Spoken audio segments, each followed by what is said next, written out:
Shall we get my final guest out, ladies and gentlemen? Yeah. Why don't we, before we do, let's have a look at the movie that everyone is talking about, Sex and the City. Give me a kiss goodnight.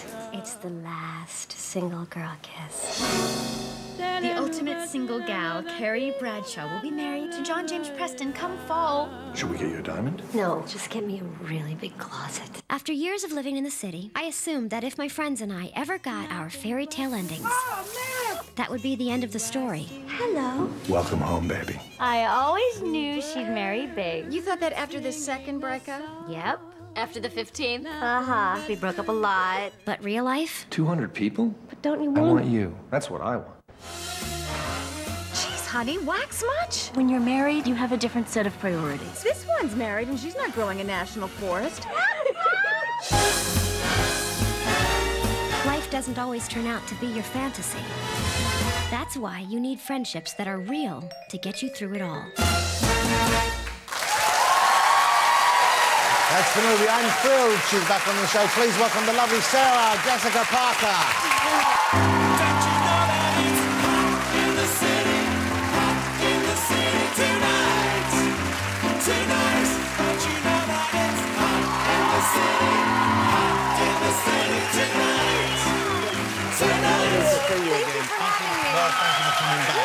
Sarah Jessica Parker. Wow, what a great outfit, of course. Fabulous. That's what I'm talking about, girlfriends. Look at that. Now, how excited are you guys? How excited are you guys about the movie that's coming out, Sex and the City? I've been excited since I heard you were making it. The premiere was on Monday, of course, of this week. That's right. It opens here on the 28th of May, which is a Wednesday. Seems like a weird night to open a movie on, but I'm sure they have their reasons. Yes. And then it's opening in America shortly after that. Why did you guys have the premiere here in the UK? Why did you choose London? That's simply the way New Line Studios has functioned for a number of years. Prior, they've sold to foreign territories first. This is just standard operating procedure. So we have it, because I know you have a huge fan base here. I know well, the show's I think popular we in the were the States. beneficiaries of that decision because we got to have a premiere here and experience this incredible enthusiasm on Monday night, which was far more than a person should dream of. Well, I heard the premiere was fabulous. I wasn't at the premiere. I would love to have gone to the premiere, but I heard the crowds went crazy for you and the other girls in the film. Yeah, that must have been a lovely night. It was an unforgettable evening. So. And then, do you go and see the movie afterwards, or are you just going to seats and watch part of it? What do you do? Well, I had never seen the complete finished Really? movie because by the time it was all the crazy business that has to attend the final print, we were already working on press. So it was the first time I'd seen it with all the music and color timed and corrected. And so, yeah, I watched the whole thing and I'd never seen it with an audience, and it was a rather So I believe that's what gratifying. you wore to the premiere. That I'm is hoping that indeed. if you went in to see the movie, you took that hat off before you sat down. Because anyone sitting behind you would have been furious. If I was a not selfish person, I might have. However, it was anchored so closely to my skull.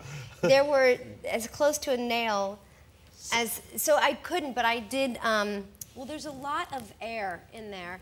So you're and if holding you're it. rather stealth behind me... You actually kept that on during well, the movie? I didn't know how to get it off, honestly. It just didn't... So someone I was behind so you, they see you come in, they're thinking, great, I'm right behind Sarah Jessica Parker, and 5 minutes they're thinking, fuck, I'm behind Sarah Jessica Parker.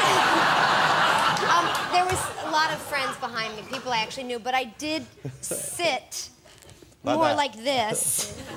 And... No, we didn't get that on the camera. How did you sit exactly? I've got my pen.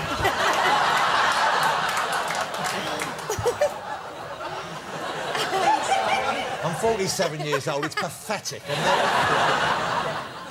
Anyway, I apologize to whomever was behind me. Well, I'm and, sure they were delighted with it. Were you pleased with the film? And can you lose yourself in the film like that? Presumably, you must be thinking of when you shot it and the characters. You must be watching it in a very different way to the rest of us.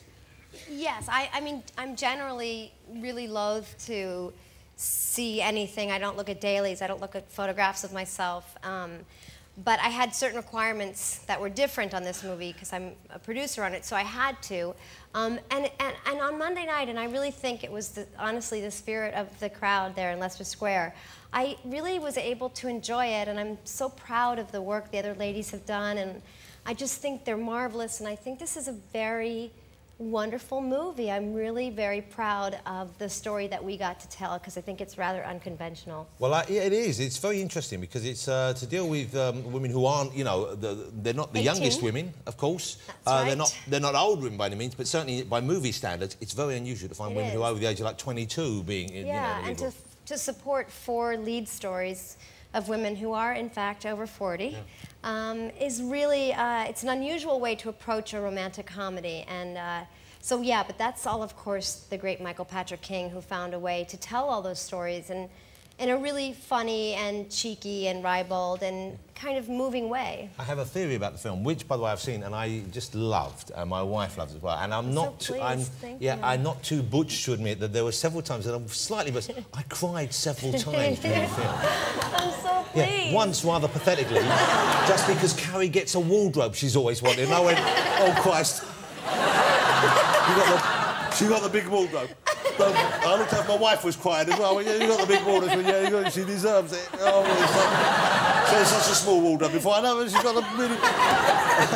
But, you know what, I love it, and I know the kind of conventional wisdom seems to be that it's most liked by women, by groups of women in particular, by packs, is that the word, packs of women like Sex and the City, and gay men love Sex and the City. I suspect there's a lot more straight men out there who like it than admit to it. Do you have men coming up and kind of admit to it as a secret, a guilty pleasure? Well, in the beginning, when the show was first on the air, and we debuted on a primarily male-oriented channel, which was HBO, which was really sports and male-oriented programming. Yeah. So around the 2nd season, I recall I was standing by a luggage carousel at an airport waiting for my bags, and this gentleman who looked sort of serious, he came over, and I saw him on my peripheral, and then he just whispered in my ear, and he seemed very guilty. He said, "I like your show." And I thought that this was a landmark for us in some way because we didn't really know what audiences we were reaching, but we were certain that it wasn't necessarily the straight man. Yeah, well, so that's not really immediately the audience you would think. Moment. But I think a lot of us wound up watching it with our partners maybe and then stayed because we fell in love with the characters like they did. Well, I think they're very lovable. I think they're interesting and funny and complicated and a mess and But here's the thing about Carrie, the character you play, because throughout most series, of course, she's single and she doesn't get... And the reason was because she's actually a bit of a nightmare as well. You think? Yeah, man, she's needy, really? Wingy, needy, wingy. Carrie Bradshaw, needy? No, not so much needy, but she seemed to get annoyed and she seemed to get cross with sometimes her friends, but also the men in her life, over sometimes small things. That's so curious to me. You know, it's all still... it's a free country, and you're certainly at liberty to think this. I actually always thought that Carrie was rather circumspect, you know, and not particularly needy. She's a very independent woman. She's an outrageous thinker, but I always thought that she gave a lot of license to people because she wanted the same for herself. But why did she leave But it's curious that you saw that. So maybe I just couldn't see the trees through the forest. But why did she leave the Russian bloke who she had? Because he was asking her to stop being an independent person and actually became violent with her. That was a good reason then. Okay. I must have missed the end of that episode. Yeah, he was he was a very intriguing character. But I think he wanted by Misha, by Baryshnikov. Yeah. But I think he really was asking her to play a more conventional role in his life, and she wasn't ready to do so. And also, deep down, for a while she was with that tall bloke who made the furniture. What was his name? Who was making the furniture from? Aidan. Aidan, okay. I never wanted her to be with him. But didn't you think she was kind to him? She was kind to him, yeah. Yeah. Okay, I take it all back. Did you not like him because he was kind of soft and nice? He was a bit of a wuss, yeah. He was a bit... Hey, baby, what are you doing later? Come on over, yeah.